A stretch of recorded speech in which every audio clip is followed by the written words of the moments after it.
August was a great reading month for me. I had a really diverse selection of books, and some of them really I enjoyed quite a bit. So I have a few books that I want to share with you of some of my best reads in August.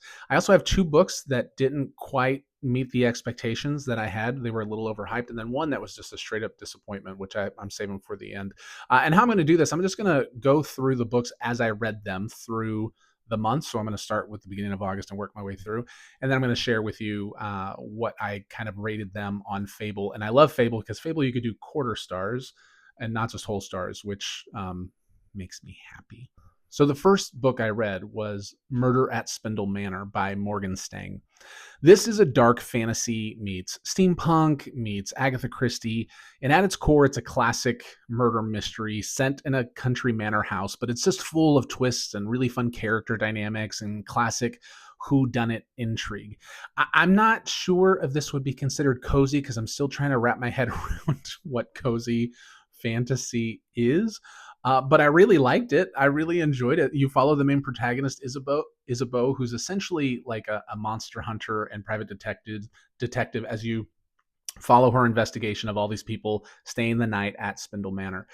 It's just a good time. It's not very thick. It's a pretty quick read. And I'm finding more and more, similar to The Tainted Cup, I like the blending of genres. So even though this is very firmly fantasy, it is also very firmly like a murder mystery, which I love those because I love Agatha Christie and I love fantasy. So yeah, Murder at Spindle Manor by Morgan Stang. I gave that 4 stars. Solid book, and I think if you like fantasy and you like mystery, you're gonna like that book. The second book I read was Small Things Like These by Claire Keegan. And it's a quiet and beautifully written novella about a man in 1980s Ireland who uncovers disturbing truths about the Magdalene laundries, where young women were sent if they were a problem or if they got pregnant out of wedlock, and people felt like they had to deal with them in some way. And it's pretty heartbreaking, and a lot happens in such a very short novel. It brings up a lot of really kind of important and interesting things to think through.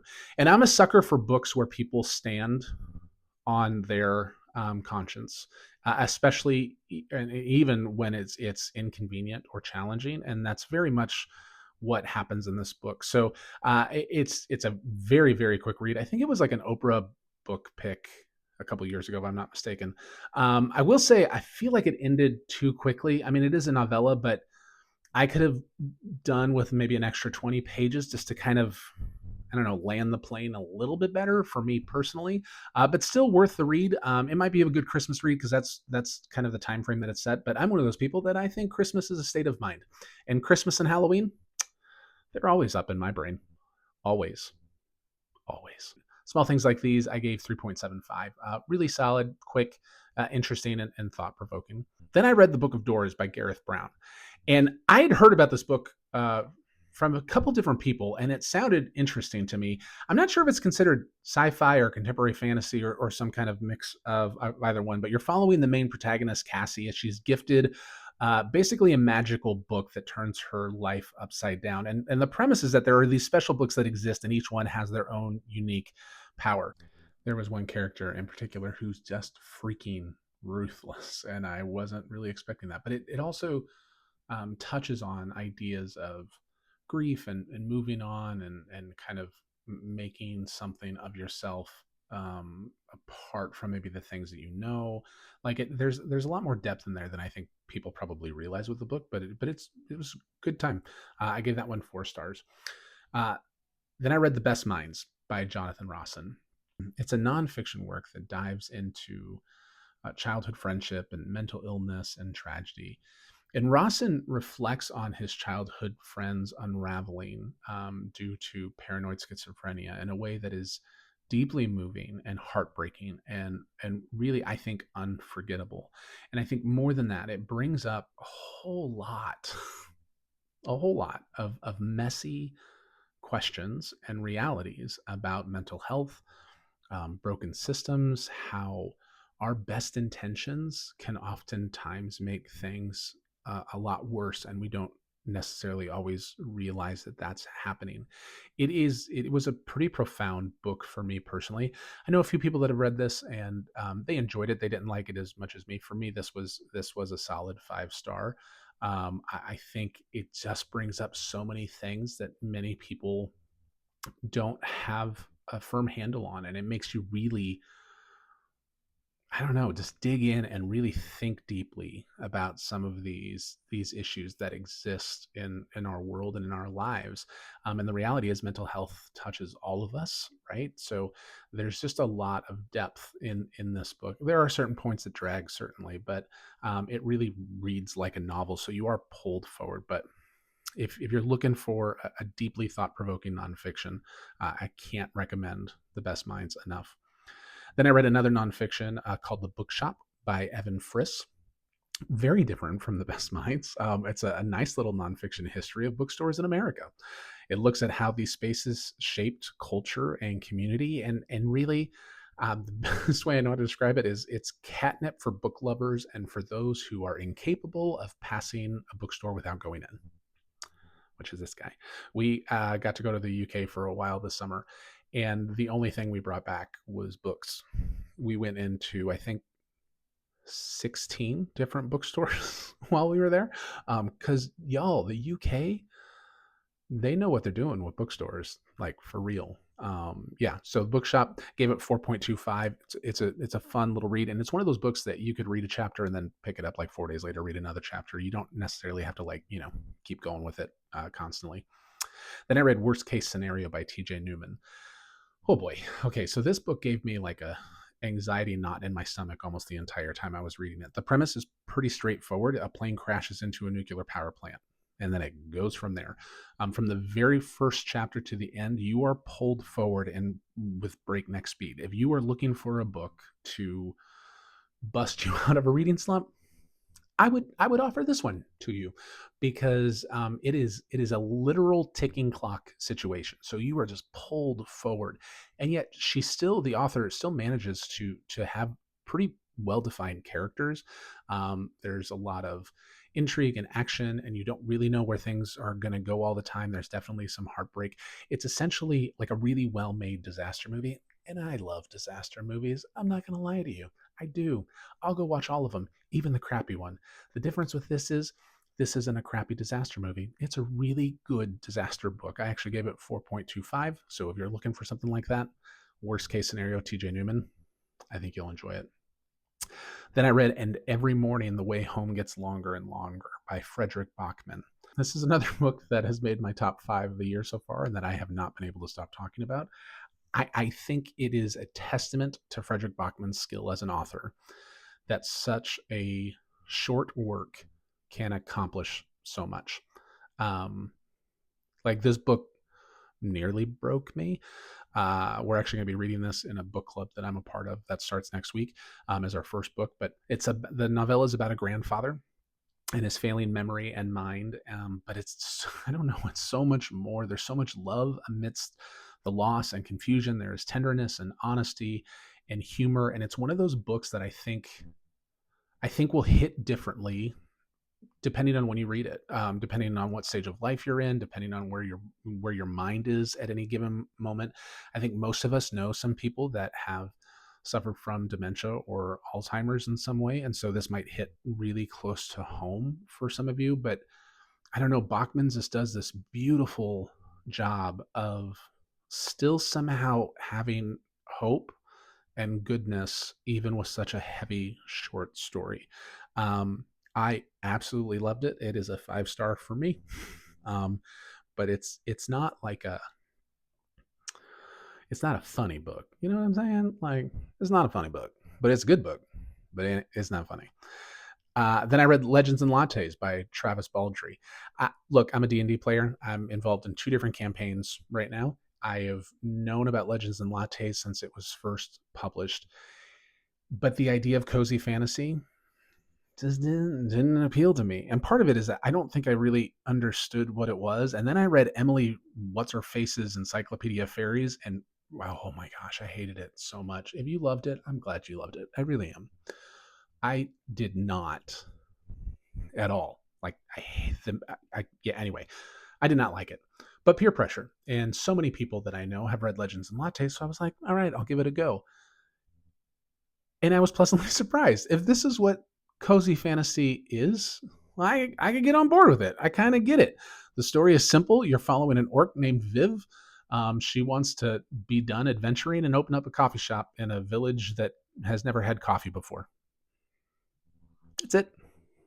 That's the story. There's a few other things here and there, but that's pretty much it. And it somehow works. I I don't know why, but it works. I gave it 3.75. It's definitely a vibe book. It's I get why they call it cozy fantasy. It's the kind of book that it would be an easy thing to pick up and read on a fall day where you're like, I don't want to go outside. I just want to sit on the sofa and read something. This is one of those books. But it was delightful. I have no negative things really to say about it at all. Then I read You Are Here by David Nichols. Look, I'm a happily married man. I love a good rom com, but I gotta be real honest. I do not like romance in books. I just don't like. Not my bag, not my thing. And a big reason for that is I just always find it so remarkably unrealistic or trite or overly saccharine or overly dramatic for no apparent reason or some weird form of wish fulfillment. And then there's You Are Here. And first off, let me just say the humor and wit in this book are chef's kiss. I mean, truly, like he does such a great job. It's probably because he's British and I like British humor. I don't know, but it is so funny and endearing. But I think more than that, the characters just feel real. And maybe it's because they're older. I'm not sure. Like they're in a different stage of life. It's not a young love kind of story. Nothing against those kinds of stories at all. But they just feel like real characters. Like their issues, their complexities feel real. Even their sense of humor, like it all just feels much more realistic. And I think that's why this book worked so well for me. It's so charming and it's so funny as they walk across the English countryside, but also it deals with bigger and deeper themes that I think are universal. Like what does it look like to kind of move on from the past so that you could move into the future? And I think that is easier said than done. And so I think reading stories like that done in a way that is wistful but feeling realistic is a great way to remind us, just the importance of being able to do that. I will say this is another book that I felt like ended a little bit too abruptly. I think it could have stuck the landing a little bit better, but overall the book was a wonderful time. As soon as I was done, I told my wife, I'm like, I need you to read this so I could talk about it with somebody. And now I have, I think, 3 or 4 different people reading it. So give it a shot. I gave it 4.25 stars. It was good. So then I went back to a classic to me. I read Jurassic Park. Now, Jurassic Park has, by Michael Crichton, in case you didn't know, Jurassic Park has a special place in my heart because I was in 8th grade, I think, when that book was published, and I got a copy, and it was the book that made me fall in love with reading. So I have I hold it at a pretty high level. Here's the thing. I haven't read it since I was in 8th grade. So I also love the movie, one of my favorite movies. So I've been afraid to reread it because I'm like, oh my gosh, what if I don't like it? Like, what if I have it on a pedestal and it's gonna suck? But look, it still slaps. Like it's so good. And I know most of us have seen the movie and not a lot of people have read the book, but the book is really good. And yes, kind of it has the similar beats and a lot of the same characters, but things are really, really different. Like you're you're not gonna you're not going to not like the book because you like the movie. And it still feels weirdly relevant because there are still tech companies that are more about money and profit and manipulation than anything else. And that's a kind of a core theme of Jurassic Park. The idea of playing God, of just because you can doesn't mean you should, which is something that I think all of us could use probably thinking through a little bit more. But Jurassic Park, man, 4.25 easily. If you have not read it before, or if it's been, however many decades, read it. Dinosaurs. Again, I will always say this. Who doesn't love dinosaurs? If you don't love dinosaurs, I we can't be friends. Well, we could be friends. kind of acquaintances. We'd be acquaintances, friendly acquaintances. Then I read Salem's Lot by Stephen King. This is one of the books that I put in my 10 horror books for autumn reading this year, and with good reason. It's the first time I've ever read Salem's Lot. It is early King, so it's a little bit darker and bleaker, and a different level of horror than some of his later horror novels. It's a vampire story that only King could tell. It isn't pretty skinned vampires in love with teenage girls and all the weird, creepy implications that come with that. This is violent consumption and spread of terror as they exert their power and will on this town. It takes place in Maine, like a lot of King novels. And a good portion of time at the beginning is really just spent place setting and getting to know the various people in the town, which for some readers is a bit of a challenge because, especially with horror, you kind of want action immediately and you want to be pulled forward. And this doesn't do that. It's much more of like a slow burn, creeping dread for a bit, and then once that creeping dread wears off, then it just goes 110% and it's just terror and trying to survive. But it is a really, really great and upsetting and violent and horrific book. So if you're looking for a good horror novel, I would recommend it. I gave it four stars, really solid. And then the last book that was just like, yeah, I really enjoyed this book was Legendborn by Tracy Deonn. And this is a reread for me.